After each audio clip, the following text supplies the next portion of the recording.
She taught us every recipe with patience. Except one. The night she made that dish, something inside her quietly broke. Hi, my name is Olivia Carter. I'm 31 years old and I work as a marketing coordinator in Boston. This is the story of my grandmother, Evelyn Rose Carter, and the one recipe she refused to teach. Grandma Evelyn was known in our neighborhood in Salem for her cooking. Her apple pie won 3 local fair ribbons. Her clam chowder was requested every Thanksgiving. Her kitchen was warm, loud, and full of stories. She taught me everything. How to knead dough without overworking it.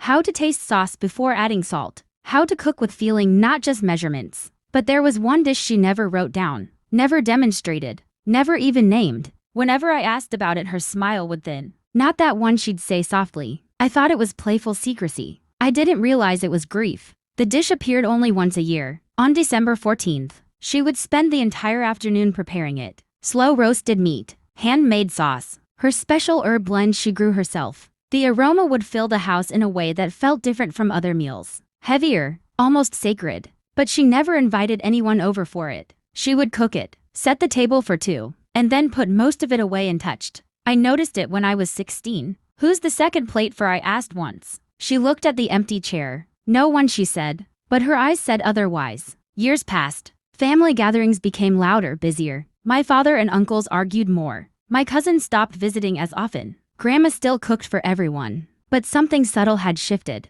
People thanked her less. They rushed through meals, phones at the table, conversations half listened to. And one December 14th, when I was 22, I finally saw what changed everything. That year, Grandma insisted on hosting a family dinner on that date. Just once, she said. All of you. My father rolled his eyes. It's a Tuesday, Mom, we're busy. She didn't argue. She simply said, I'll cook. And she did. The mysterious dish. The one she never named. The one she guarded. The house smelled like memory itself. She wore her cream-colored apron, the one embroidered with tiny roses. The table was set beautifully. Candles lit. Cloth napkins folded carefully. I arrived early to help. Is this the recipe? I whispered. She nodded. For the last time, she said quietly. I didn't understand what she meant. Guests arrived late. My uncle complained about traffic. My cousin asked if there was anything lighter to eat. My father checked emails at the table. No one asked how long it took to prepare. No one asked why that date mattered. Halfway through dinner, my brother said, Grandma, you really didn't have to go all out. He meant it kindly. But something in her face changed.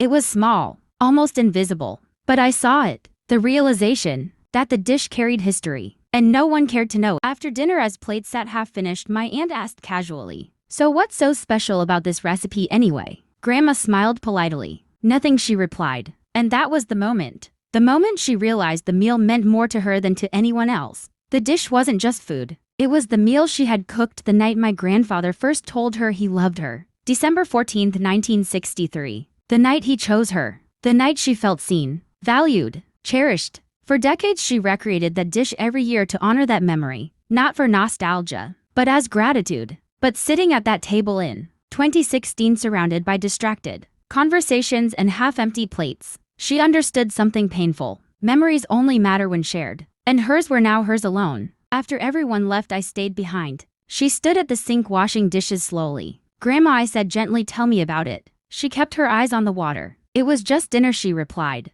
No, I whispered. It wasn't. She dried her hands, turned to me, and for the first time I saw tears in her eyes over food. I made this for your grandfather the night he told me I was his forever, she said. My chest tightened. He worked 2 jobs. We had nothing. I burned the first attempt. But he ate it anyway. Said it was perfect. She smiled faintly. That night I felt valued. Silence filled the kitchen. And tonight, I asked softly. She didn't answer. She didn't need to. The next morning, I found something shocking. The handwritten recipe card for that dish was gone. I searched her recipe box, her notebooks, her drawers. Nothing. When I asked her about it, she said calmly, I don't remember it anymore. But she did. She remembered every measurement, every spice. She simply chose not to pass it on. Because it wasn't about ingredients. It was about a feeling she no longer wished to relive publicly. From that year on, December 14th became quiet again. No family dinner. No invitations. Just her cooking alone. And eventually, she stopped making it entirely. When she passed away at 87, we found hundreds of recipe cards neatly organized. Every dish labeled. Every instruction detailed. Except one. There was a blank card in the front of the box. No title. No ingredients. Just a date written at the top. December 14th. That was it. I kept that blank card. Because sometimes the absence tells a stronger story than the presence. I'll tell you what I discovered about that night years later, and why that missing recipe changed how I see love, value, and memory forever. If this story is touching you, stay with me. Because some dishes feed the body, and some feed the heart. The recipe was never written down, but the memory refused to disappear. Hi, my name is Olivia Carter. I'm 31 years old and I work as a marketing coordinator in Boston. You know, my grandmother Evelyn Rose Carter taught me every recipe she knew except one. The dish she made every December 14th. The one tied to the night my grandfather first told her he loved her. The one she stopped sharing the night she realized no one valued it the way she did. After she passed away, I kept the blank recipe card with only a date written on it. December 14th. No title, no instructions, just silence. But silence has a way of pushing you to look deeper. 3 months after her funeral, I couldn't stop thinking about that missing recipe. It wasn't about the food anymore. It was about what it represented. I went back to her house in Salem to sort through the last of her belongings. The kitchen still smelled faintly like dried rosemary and vanilla. Her spice jars were labeled in careful handwriting. Her aprons still hung neatly on their hooks. I opened the cabinet where she kept old photo albums. And that's when I found something unexpected. Tucked between pages of a 1960s album was a folded napkin, cream-colored, with faint oil stains. Inside it was a small scrap of paper, not a full recipe, just 3 words written in ink that had faded slightly. Rosemary, thyme, patience. That was it. No measurements,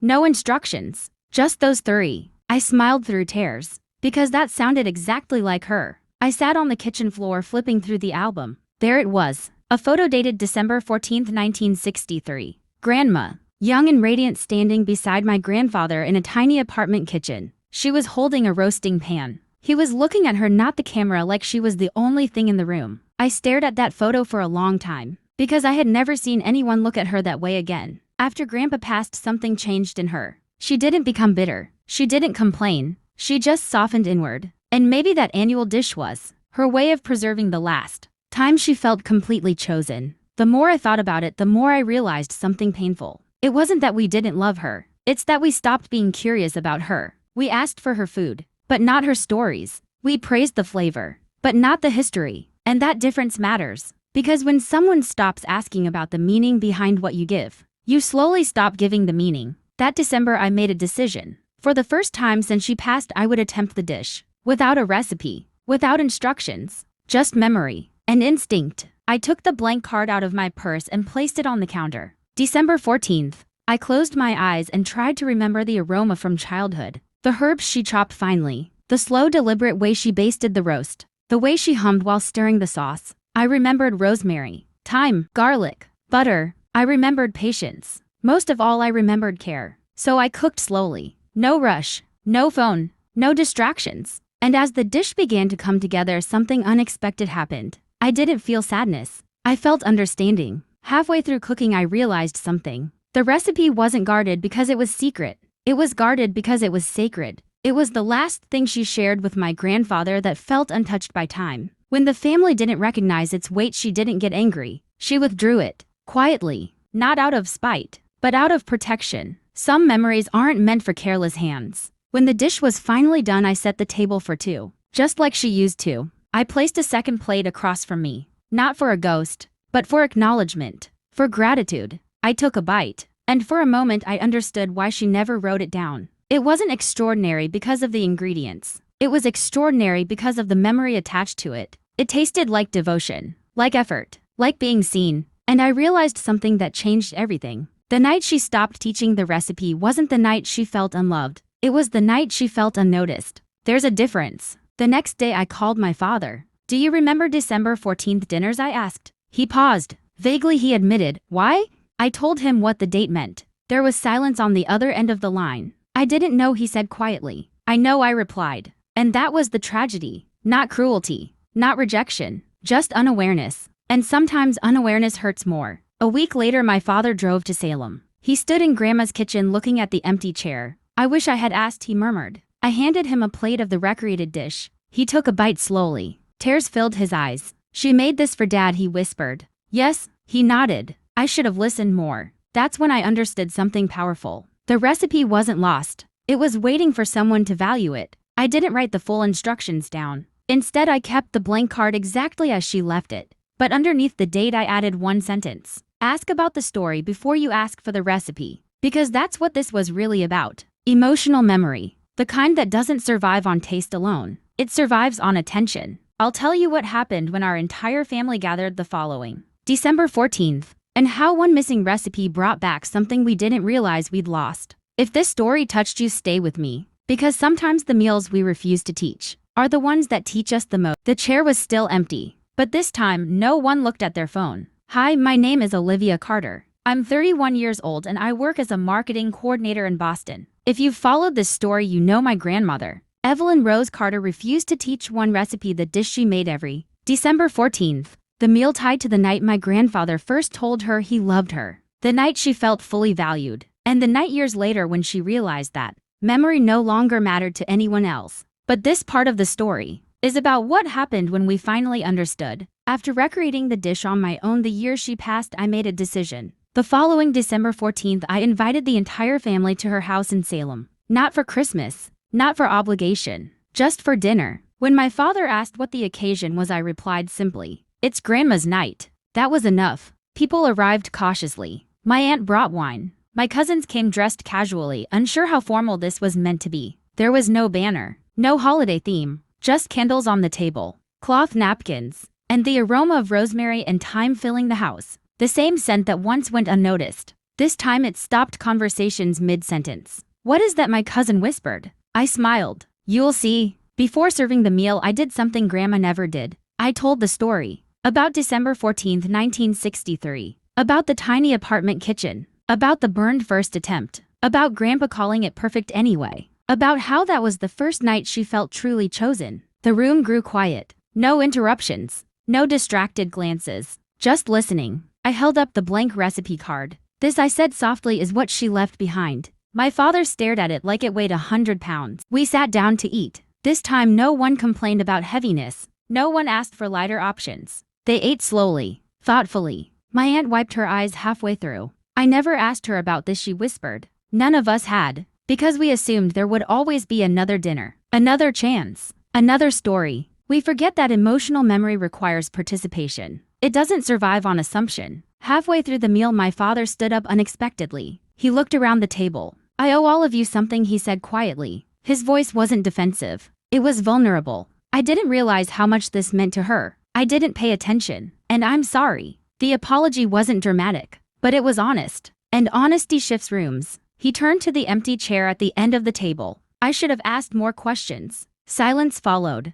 Not awkward, just reflective. After dinner, instead of rushing home, everyone stayed. We pulled out old photo albums. Shared stories about Grandma that had nothing to do with food. The time she drove through a snowstorm to attend a school play. The way she wrote handwritten birthday letters every year. The fact that she never forgot an anniversary. We began remembering her as a person, not just as a cook. And something subtle but powerful happened. The value she once felt lost returned, even if she wasn't there to see it. Later that night, as guests gathered their coats, my cousin approached me. "Will you teach me how to make it?" she asked. I paused, and then I smiled. "Yes," said, "but first you have to hear the story." Because that was the lesson. Recipes can be copied, but meaning has to be carried. In the weeks that followed, something changed in our family. Sunday dinners became intentional. Phones stayed away from the table. Questions were asked, real ones. "How was your week? What's been weighing on you? What are you proud of lately?" We started noticing each other again. Not perfectly, but sincerely. And every December 14th since then, we gather. We cook the dish together. No one person owns it.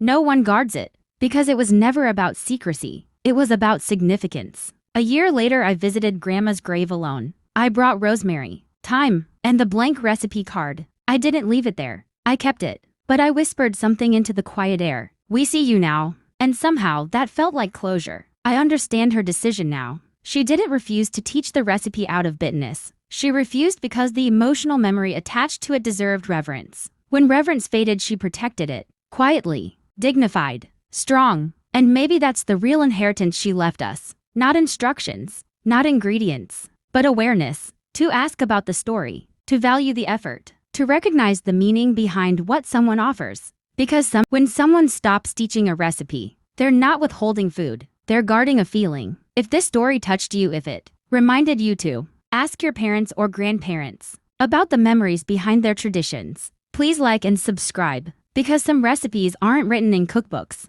They're written in moments, and if we don't listen carefully, they disappear.